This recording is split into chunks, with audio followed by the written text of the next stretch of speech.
I'm Sarah Price, I'm 63 and I live in Hassocks, West Sussex. I'm a nurse, retired now. I hung up my stethoscope about 10 years ago. I was a chemotherapy specialist nurse. I am also an exercise and dance teacher, and I'm also a very amateur watercolour artist.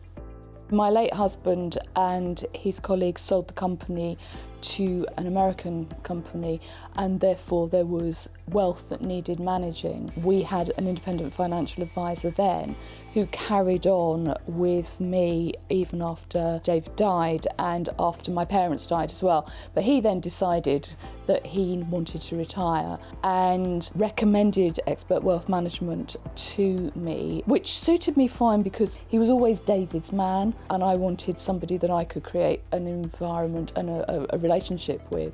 So when I first met Sarah, she was going through a massive period of transition, obviously just having lost her husband and both her parents in quite a short amount of time. So there's a huge period of uncertainty there for her. So I remember at the time her saying that she wanted to sort of wipe the slate clean and really get in control of her situation. I am fairly risk averse, so I wanted to be with somebody who understood and was empathetic to me and who was very knowledgeable. That was the thing that came across. It was the honesty and integrity, and I didn't feel that they had their own agenda.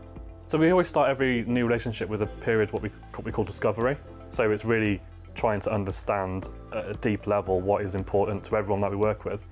So with Sarah, some of the stuff that was coming out, it was around the lines of, I remember her saying she lives fairly prudently and she just wants to be able to keep the heating on.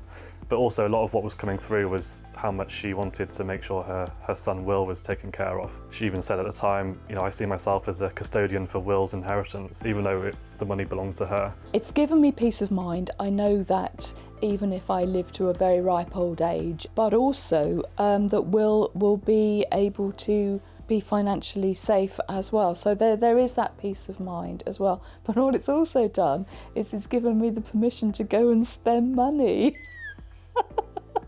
Dan's always saying, you need to spend some of this money. So we did. I gave Will the money to buy his flat, which is great.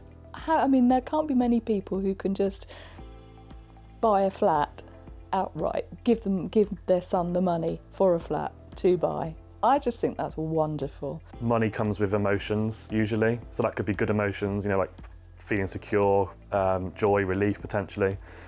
But there's also negative emotions that come with it too. So anxiety or uncertainty and not understanding your situation. A good financial planner would really spend time understanding the emotions around money. Obviously having that professional behind you that really knows what they're doing and really understands you can add confidence and cut through the jargon for you to really simplify things.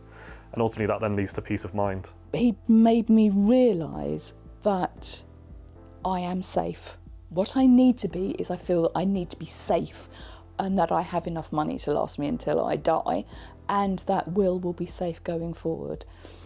And even plugging worst case scenarios into that algorithm proved that I'm okay. And that is worth its weight in gold as far as I'm concerned.